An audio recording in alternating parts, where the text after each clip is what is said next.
Okey, Assalamualaikum warahmatullahi wabarakatuh dan selamat sejahtera cikgu ucapkan kepada semua anak-anak murid cikgu yang sekarang ni dah naik tingkatan 5 untuk sesi 2021.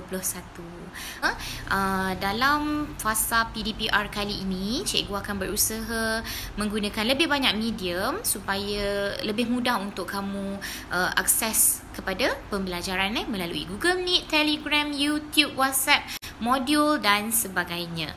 Okey, cikgu harap semua orang pun dapat bekerjasama dan bersama-sama dengan cikgu untuk menjayakan PDPR kita pada kali ini insya-Allah.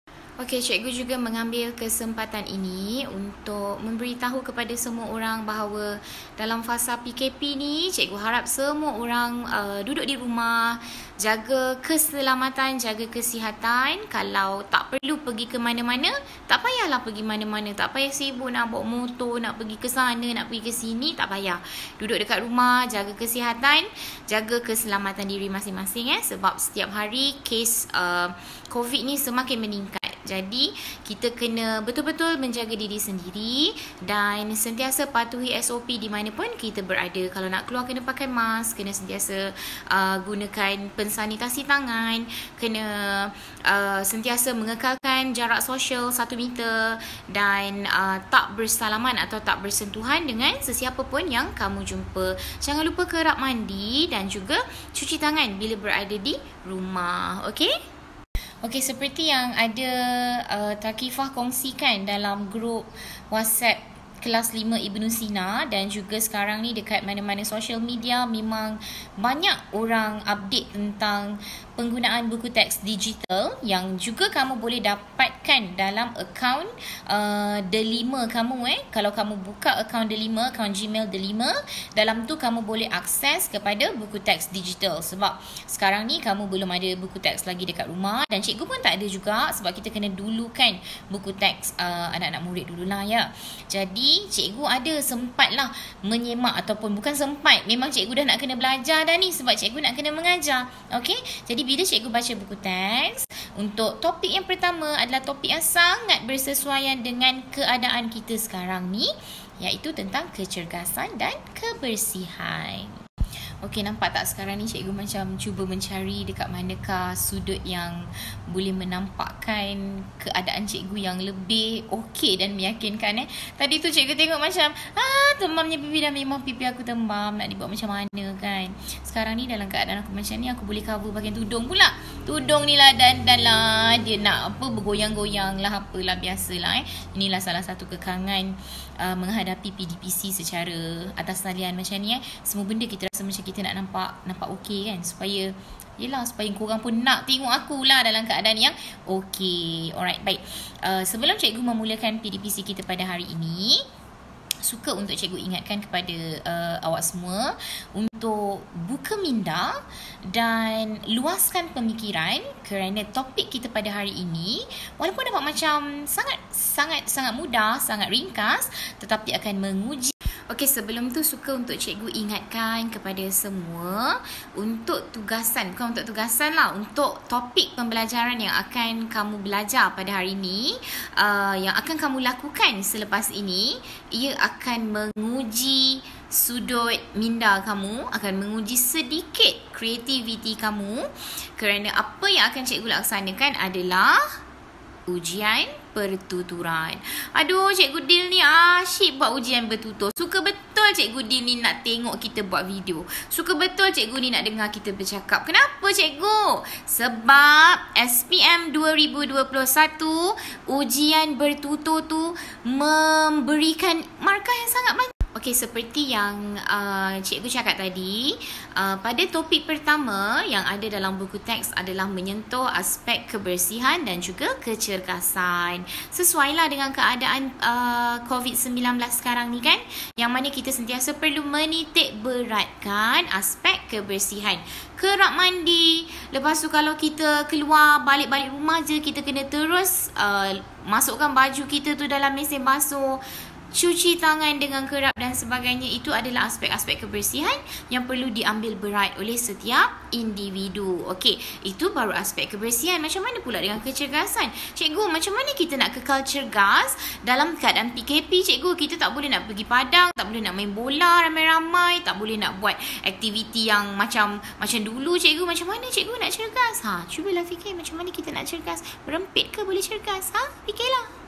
Sebenarnya kan, banyak sangat cara ataupun banyak sangat benda yang boleh kita lakukan untuk sentiasa menjaga kecergasan diri kita walaupun kita berada di rumah. Okey, antaranya kita boleh tolong mak ayah kita kemas rumah, sapu sampah, basuh pinggan, apa lagi? Aktiviti bercucuk tanam, tolong ayah potong rumput ke, tolong mak masak, kalau dekat rumah tu tolong mak tanam pokok bunga.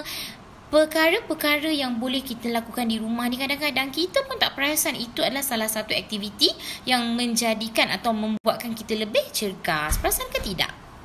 Okey, selain daripada aktiviti yang telah cikgu nyatakan sebentar tadi, banyak lagi aktiviti lain yang secara tak langsung sebenarnya boleh membantu kecergasan tubuh badan kita.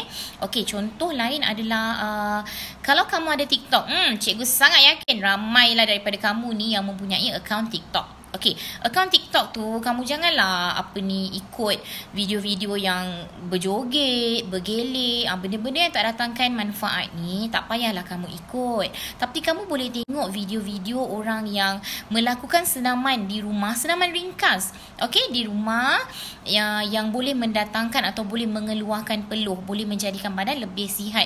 Banyak sangat video-video macam tu di TikTok ya. Macam alhamdulillah sihat. Okey, jadi janganlah kamu jadikan tubuh badan kamu tu untuk kamu lemah. Lemah tu macam mana? Kerja asyik tidur je. Habis cikgu tak lagi sekolah, tidur kat rumah cikgu.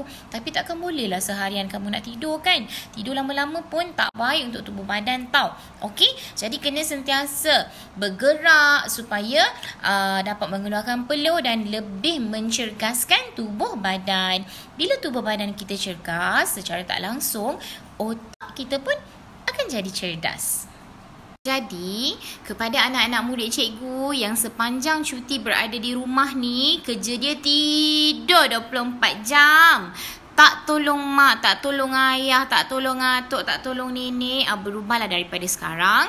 Ambil kesempatan kamu berada di rumah ni untuk tolong mana yang kamu boleh tolong.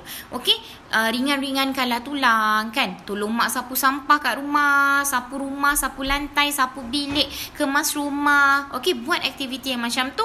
Satu, boleh mencergaskan tubuh badan kamu. Kedua, secara tak langsung kamu dapat membantu ibu ayah kamu atau nenek kamu, yang mana pasti akan membuatkan hati mereka rasa gembira sebab ada anak dan cucu yang sangat rajin. Okey, dan yang ketiga, apa yang lebih penting, bila kamu mampu melakukan ini semua, tubuh badan kamu tu tak sakit. Okey, sebab kamu mampu bergerak, kamu mampu melakukan aktiviti-aktiviti fizikal.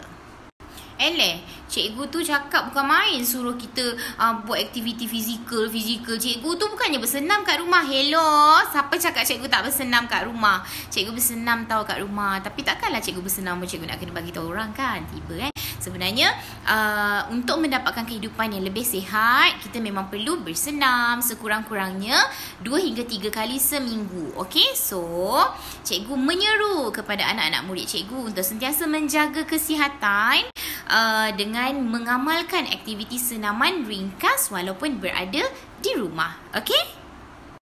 Jadi, lepas dah banyak-banyak ni cikgu membebel, cikgu bercakap dan cikgu berkongsi tentang topik kita hari ni, apakah tugasan yang menanti anda? Okey, tugasan yang menanti anda adalah, cikgu cakap tadi, cikgu nak kamu semua diuji pertuturannya, betul kan?